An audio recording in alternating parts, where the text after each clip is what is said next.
My name is Brian Cordes. I'm head of client partnerships at DIRECTV. I know you did not come here to see me, but here with Rebecca Panico and Michael Komasinski. You guys want to introduce yourself before we get into the questions? Sure. You want me to kick it off? All right. Hi, everyone. Rebecca Panico. I think you already heard. I'm the Vice President of Global Media at Hilton. And my team and I lead our global media strategy and execution at Hilton and really are responsible for ensuring that our brands, our 24 trading brands, are highly discoverable and we're reaching and driving brand relevancy with all of our customers as well as loyalty. And I will pass it to Michael.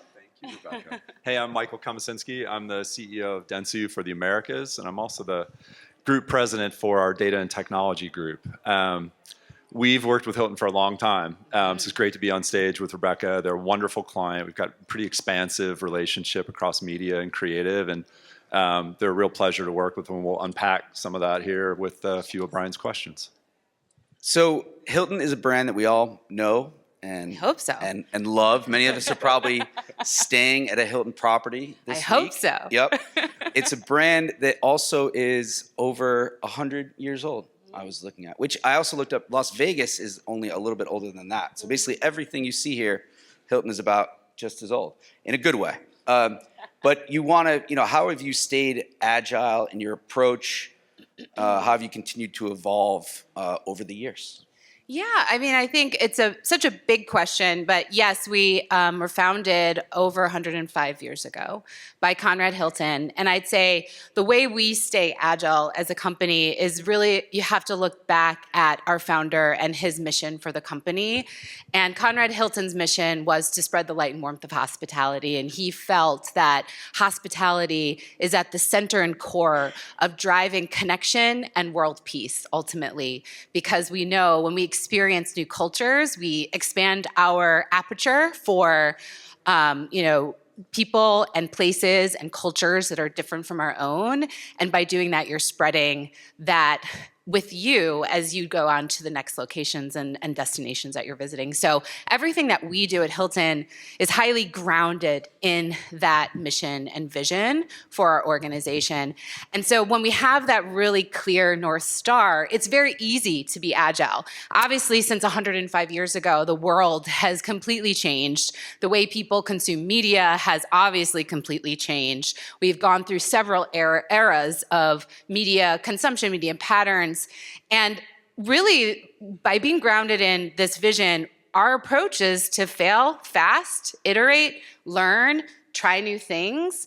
And we have permission to do that with our leadership. I mean, we hold a position of premiumization within a very commoditized category of travel and hospitality. And so for us, by being grounded in that and recognizing that a stay can make or break any trip that you take, be it for travel. We're all here traveling to Vegas for the CES conference. And the feeling you feel in your stay is extremely important. So that's at the core of everything we do. So everything we do from a media strategy standpoint is really centered around that. And the excitement for me is that I work for a company that really celebrates iterating and being agile and trying new things and being able to fail and learn. And so that's just something that we like to do, and just keeping really maniacally focused on where consumers are going and trying to stay at pace and ahead of that is really what we try to do every day. Awesome. So we all know Hilton, but within Hilton, there's 24 different brands. Yeah. So how do you think about brand versus portfolio? You got everything from the Waldorf to the Embassy Suites to Hilton Garden Inn. So how are you approaching the broader brand, but also thinking about those individual brands within Hilton? Yeah, it's the question that we're always working through. And what I'll say is that I don't like to think about it as a versus. I think we as a company, our 24 brands are Hilton. So without our brands, we are not a company. Our brands are what makes our company. But we recognize there's opportunity through our brand platform, as you may or hopefully have seen. We are, as a brand, for the stay. And that is our umbrella that our brands really power. So each of our brands has their own unique, distinctive position within the marketplace. And that all is under this centralized umbrella for our master brand of Hilton for the Stay. And so when we think about how our portfolio works, the brands are what makes that happen. And so that to me is like really at the center of it. Now, do we go to market individual brands all the time? No, because that's inefficient, right? And so we do utilize the master brand to drive that halo, but then you then focus in on, through data and insights, working with our dentsu team and mining for data. We know that there are certain brands that require a little bit more love at a certain period of time. And so you really start to, that's part of the agile nature of what we do. How do you capitalize on the halo? And then how do you utilize those data cues to ensure that we're inserting our brands, the right brand in front of the right customer based on the context in which they're seeking a stay, and making sure that the right brand is in front of them, so that that helps influence their decision making and hopefully influencing them to feel that Hilton has a stay for them no matter what occasion, and that they'll always turn to Hilton first to find that right stay for them. Got it. And you talked about, and for Michael, in a prep, one of the things that came up was this idea of personal, not personalization, which stuck out to me. It was a great line. Can you talk about a little bit about how that idea has influenced your overall strategy for Hilton? Yeah, sure. So, when I think about personalized, not to get into sort of semantic nuance here, but I think of like kind of 2018 deterministic modeling to do like programmatic display targeting, right? It's sort of like very narrow and tactical and not very effective, at least in today's paradigm. Personal, I think of as across the entire customer journey and beyond like the media scope. It informs creative briefs, it includes sponsorships, and there is a set of tech and tools that underlies that, right? But we think about that sort of like discovery and the transaction of booking, the stay, like we think about that holistically, and we try to enable that at all the touch points. And I would tell you, like Hilton, they obsess about that customer journey. And then as our team, right, like we really think about how to get the right signal and data into those sort of question points on the journey there, and then how to take that into media activation effectively. So, and I imagine Hilton has a very robust set of first-party data. Dentsu obviously is a great tool with Mercury around data. So how can you go a little deeper about how data is influencing your overall strategy, either one of you or both of you? I can start, but like, look, Hilton's got a real strong customer data orientation, and I'll tell you, like, it starts with how they think about the value of data and lifetime value of customers, right? And so they made some, as an example, right? They made some decisions a couple of years ago to make their loyalty program sort of more inclusive and broader, because there was more value in knowing more people and having the ability to have an always-on relationship with them. And so that, I won't go deep on that, but like it tells you kind of how they think. And so they show up to our sort of relationship with like a really strong customer data set and orientation. And then with Mercury, we can up-level that, right? We can bring third party into that is not just for targeting purposes, but also psychographic, media consumption, trends in hospitality. And that ends up informing some of the things that I mentioned earlier, right? Not just how we place media, but creative briefs, sponsorships and interactions, like it's the whole set. So it works pretty well. I think that's so well said. And I think just to build on it, it influences, I think, a lot of what we do. Again, beyond media strategy, it's our offer strategy. It's how we think about what is the right brand in front of the right person at the right time.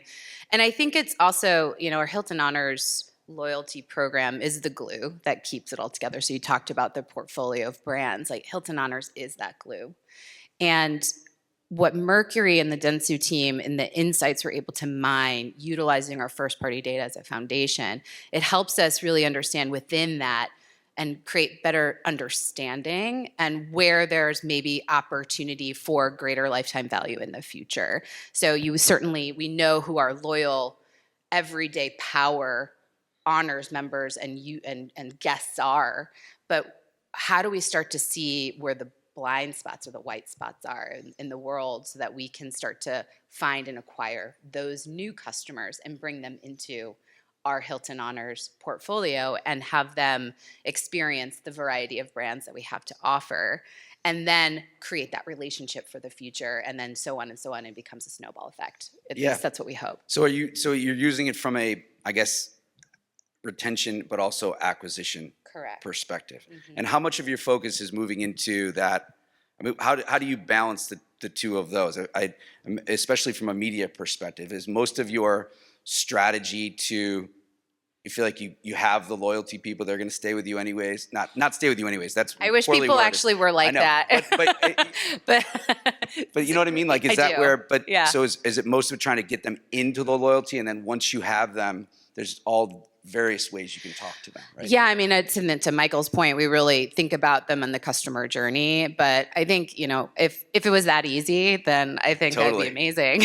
But to be honest with you, people's behavior isn't that easy. So we have to constantly have a relationship. Now, that relationship could be through own channel opportunities, email relationships, or, ensuring that when we have a guest in our hotel room, we're personalizing that experience in our TV environments within the hotel room. Fun fact, the most watched television is actually in hotels because, you're bored when you're at your, and what do you do? So I think we are taking advantage of all of those touch points to be able to create those relationships and have those loyalty moments. But I think it's constantly a balancing act. I think at the end of the day, I think this is a turn, like Dentsu says this to me all the time, the funnel has completely collapsed. So when we think about a traditional marketing funnel, that doesn't exist anymore because people don't behave that way.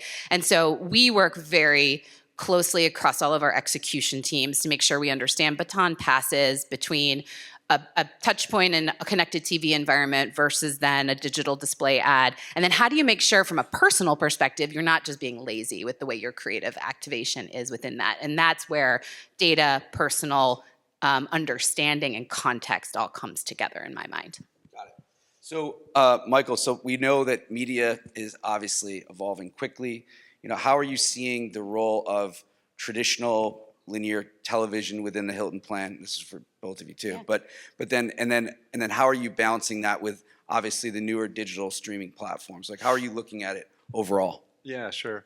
So I think a couple things to sort of lay the foundation on the question, right? I think it's important to remember that linear TV is still about 48% of overall video inventory. So it's still a big amount, right? And there actually are some targeting solutions even within that, right? So it's not to say that it's like not important, because it's like an incredible reach vehicle, right? It's still the most efficient and sort of the best reach channel that you have.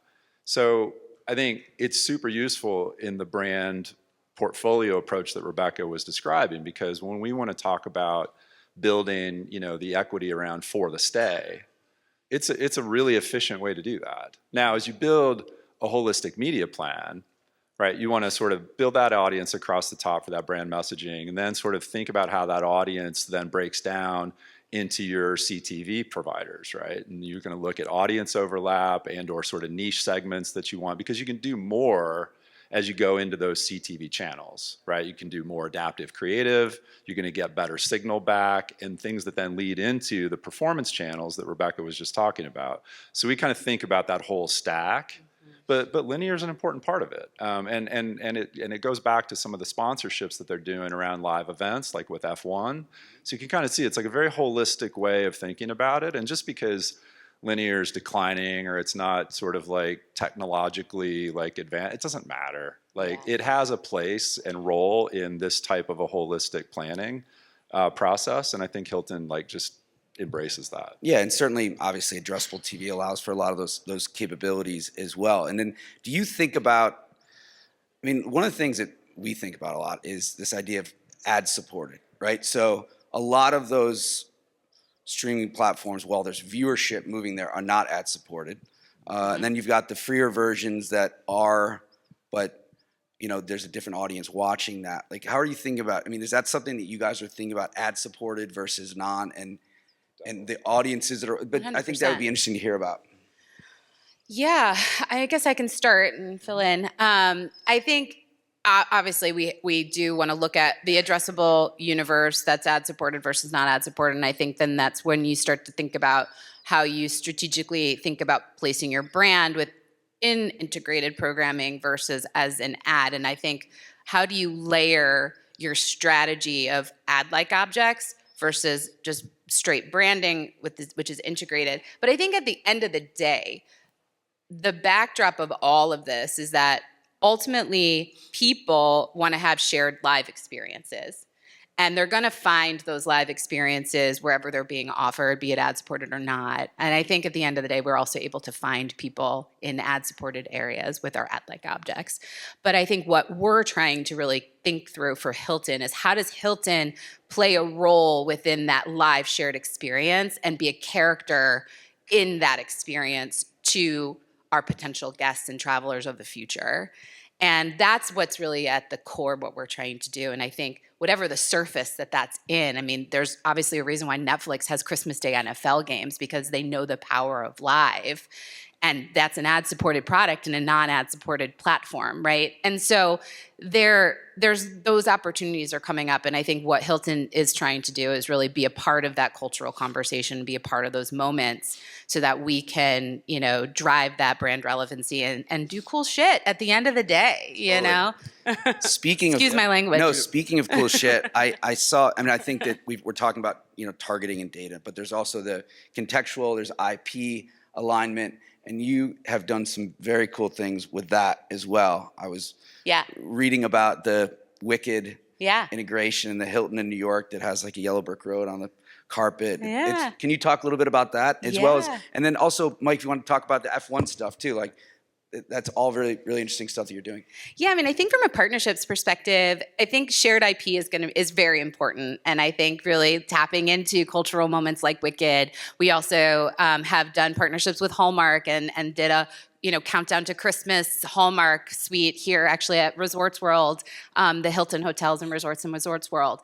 And we also partnered with Paris Hilton, who's one of our OG influencers, and did an Infinite Icon suite within the Beverly Hilton, also a very iconic property. And I think those are opportunities for us to showcase that shared experience and create access to live like that particular entity, person, and we love and value that because it's not scaled, it still showcases and drives a lot of cultural conversation and helps us to widen the scope and reach. So not everyone's able to stay at a Wicked themed suite, though that did get extended. So if you're curious, please check it out.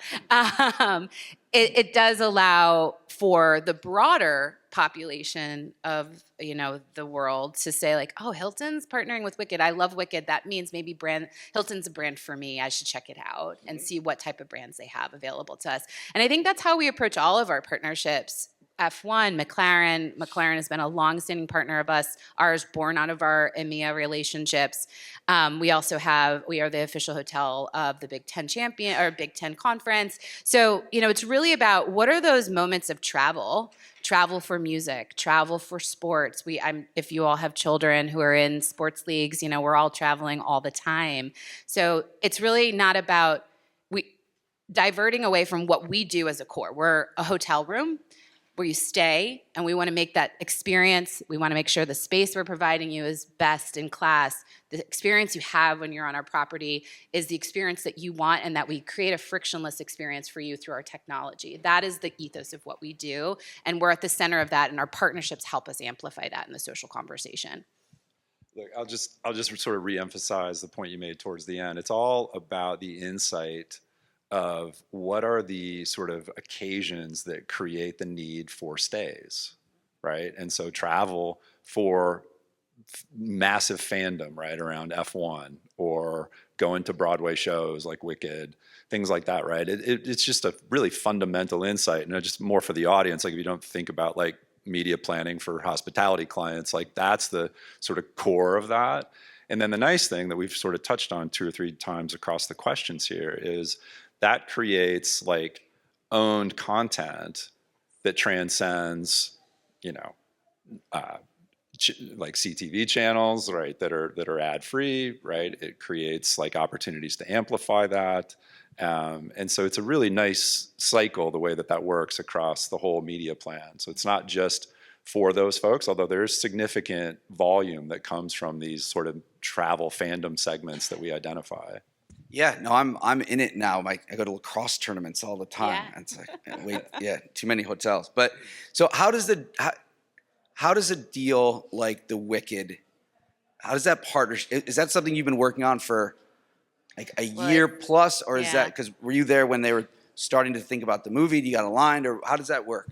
And Well, I then won't give DirecTV all has the nothing to trade do with it, secrets. so this isn't a plug. I'm just interested. I won't give all the trade secrets around it, but it all comes down to partnering with our media community, partnering with, the NBC Universals, the DirecTVs, the Warner Brothers Discoveries, the Netflix of the world. It's about partnership. And, my philosophy around media strategy and planning is around deep, embedded partnership, not transactional partnership or transactional relationships. And Dentsu's been so incredibly amazing at helping us foster those relationships because of their deep roots within the media community. And that's really why I think our relationship is quite special. And so to me, we've been at the table with NBC Universal, not just this past year or 2 years ago when Wicked was starting to become this new germ of an idea, but we've been partnering with NBC Universal for decades. And that's how these types of opportunities come around. Yeah. I think it's rooted in our philosophy as well, our partnership philosophy, but similar to what Rebecca said. It's not just about getting the lowest CPM, right? And so Dentsu, our media philosophy is sort of deeply rooted in a body of work that we came up with a few years ago called the attention economy, right? We really think about the value of engagement in media as opposed to like the CPM rate, right? And then that starts to drive with selected partners, people that want to do innovative stuff, right? To like have an up-leveled conversation, which ultimately gets them volume and loyalty.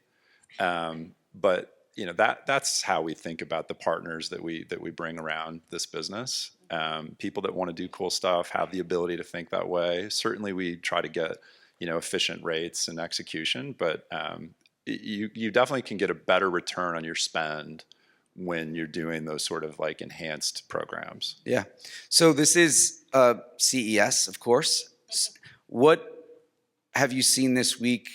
Any emerging technologies, cool stuff that you, or just stuff you've seen over the last few weeks or months that you think is going to impact media in our world over the next 3 to 5 years? And you can say AI if you want, but I'd love to hear your thoughts. You're gonna make me go first. All right. I'm good. So I'm gonna give 2 answers just to hedge a little bit. I'll give the boring one, but I'm gonna click into it a little bit to try to make it interesting. Look, the agentic thing is a big deal, and I know that word's gonna get overused. I'm working on my own like GPT agent and trying to like train it to me, which is, wow, that'll be interesting if that works.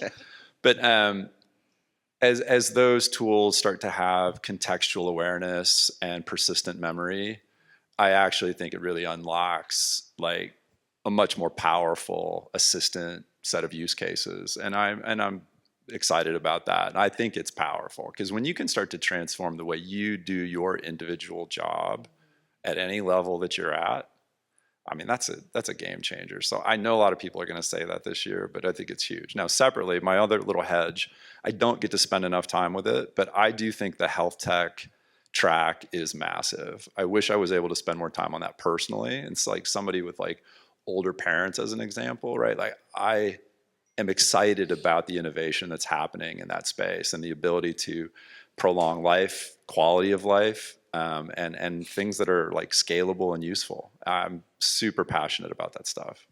Yeah, I wholeheartedly agree about the health tech. I think just from a personal perspective and like this idea of longevity, I'm really excited to see where that goes in the future with someone who also has aging parents and how we can start to revolutionize the way that we think about our length of time living. But I think from a media standpoint, just to add on to that, I won't go the agentic thing because I think that it's something we're gonna have to work through. It's terrifying to think about an agent who really knows and can predict who I am because I'm very crazy. But I'm also just really, it's been a trend and a thing that we see at CES year and year and year and year is the idea of the wearable tech. But I think the form factor of the glasses and that is going to revolutionize the way we think about where we say video is king. And to me, that's going to change because that's going to require then sound to be at the forefront of the way we communicate with people if we're utilizing wearables in a way. And for me personally, I have a 14-year-old daughter who's a lead singer in a band. And I now experience that through my phone, watching her, because I want to be a proud parent and videotape her. Oh, wow, I showed my age. And record her. And now I have the ability through my glasses in a form factor that allows me to be present in that experience, but still allow myself to refer back to it through a recording. I don't think the form factor is there yet, but I do think it's exciting to think about that and then having that digital assistant in your ear walking through life. To me, that's something that's really exciting. Awesome. Do you want to give a plug to your daughter's band? Well, right now she's in the School of Rock program, but when she does have her own band, she's also in a band called the Shamrockers in Northern Virginia. If y'all want to come out and watch her rock, she's a rock and roller. So love that. Yeah, love that. She's going to be a star one day. Wait for it. Well, that's the time we have today. Thank you, Shamrockers. And have a great CES. Thank you. Terrific. Thank you so much.